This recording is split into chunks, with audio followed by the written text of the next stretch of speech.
কোটা সংস্কার আন্দোলন ও তার প্রেক্ষিতে উদ্ভূত পরিস্থিতিতে অনেকে অপ্রত্যাশিতভাবে আহত এবং নিহত হয়েছে।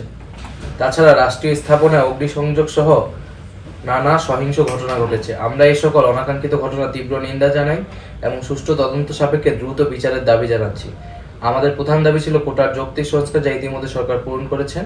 এখন শিক্ষার সুষ্ঠু পরিবেশ নিশ্চিত করার লক্ষ্যে দ্রুত শিক্ষা প্রতিষ্ঠান খুলে দেওয়ার জন্য সরকারের প্রতি জোর আহ্বান জানাই। সার্বিক স্বার্থে আমরা এই মুহূর্তে থেকে আমাদের কর্মসূচি প্রত্যাহার করছি। প্রিয় দেশবাসী, সবাইকে আসসালামু আলাইকুম। আমি মাহিন, বৈষম্য বিরোধী ছাত্র আন্দোলনের একজন সমন্বয়ক হিসেবে আমি দায়িত্ব পালন করছি। আপনারা সবাই আজকের ঘটনা সম্পর্কে সম্পূর্ণ অবগত আছেন। আমাদের 6 জন সমন্বয়ককে ডিবি কার্যালয়ে তুলে নিয়ে লিখিত বিবৃতি নেওয়া হয়েছে। এ ব্যাপারে দেশবাসীর ভেতরে অনেক প্রশ্ন, অনেক কথা, অনেক কিছু আপনাদের মনের মধ্যে এসেছে। আমি বিষয়গুলো সম্পূর্ণভাবে ক্লিয়ার করে দিতে চাই আপনাদের সামনে।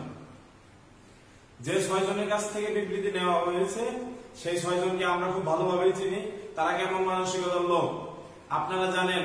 নাহিদ ভাইকে এর আগেও তুলে নিয়ে নির্যাতন করা হয়েছে।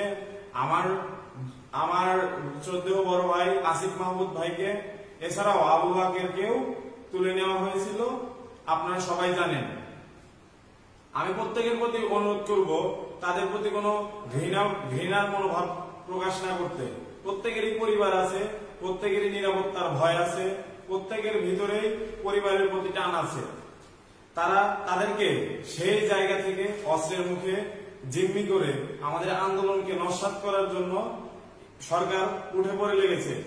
দেখুন, আমাদের দাবি কিন্তু ডিবির কাছে নয়, আমাদের দাবি কিন্তু কোন সংস্থার কাছে নয়, আমাদের দাবি বাংলাদেশ সরকারের কাছে, বাংলাদেশ রাষ্ট্রের কাছে। আমাদের যে দাবি, সেই প্রেস রিলিজ বা প্রেস বিজ্ঞপ্তি আমরা সবসময় সাংবাদিকদের মাধ্যমে দিয়েছি, এবং সংবাদ সম্মেলন কখনো যে ডিবি কার্যালয়ে হতে পারে না সেটা আপনারা ভালোই জানেন। এবং বিশেষত ছাত্রদের সংবাদ সম্মেলন, আজকে নাহিদ ভাই, সার্জিস ভাই, হাসনাত আব্দুল্লাহ ভাই, বাকের, আসিফ ভাই এবং আমাদের একজন নারী সমন্বয়ককে তুলে নিয়ে, তার বাইরেও অনেককে তুলে নেওয়া হয়েছে, আপনারা সবাই জানেন। সরকারের এবং পুলিশ প্রশাসনের যে এই সম্মিলিত ঘৃণিত চক্রান্ত, আমরা এর নিন্দা ও প্রতিবাদ জানাচ্ছি। দেশবাসীর প্রতি এবং ছাত্র জনতার প্রতি আমার এবং আমাদের সমন্বয়কের বাকি যারা বাইরে আছে প্রত্যেকের উদাত্ত আহ্বান থাকবে, আপনারা সবাই মাঠে নেমে আসুন।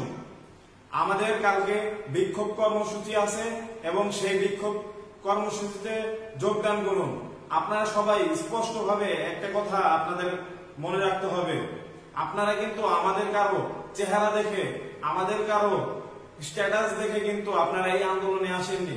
কালকে যদি আমাকে তুলে নিয়ে যাওয়া হয় এবং তারপর যদি আপনি দেখেন আমার অবস্থান পরিবর্তিত হয়েছে, ধরে নেবেন আমার উপরে অনেক জুলুম করা হয়েছে, আমাকে, আমার পরিবারকে থ্রেট দেওয়া হয়েছে।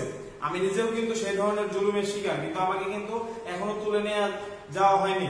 আমি আমার নিরাপত্তা নিয়ে শঙ্কিত এবং এই বিষয়টি আপনাদেরকে জানিয়ে রাখলাম, আপনারা সচেতন থাকবেন। আবার বলে দিচ্ছি, কালকে আমাদের বিক্ষোভ কর্মসূচি আছে, আপনারা সবাই সেই মিছিলে যোগদান করুন এবং বিক্ষোভ কর্মসূচি সফল করুন।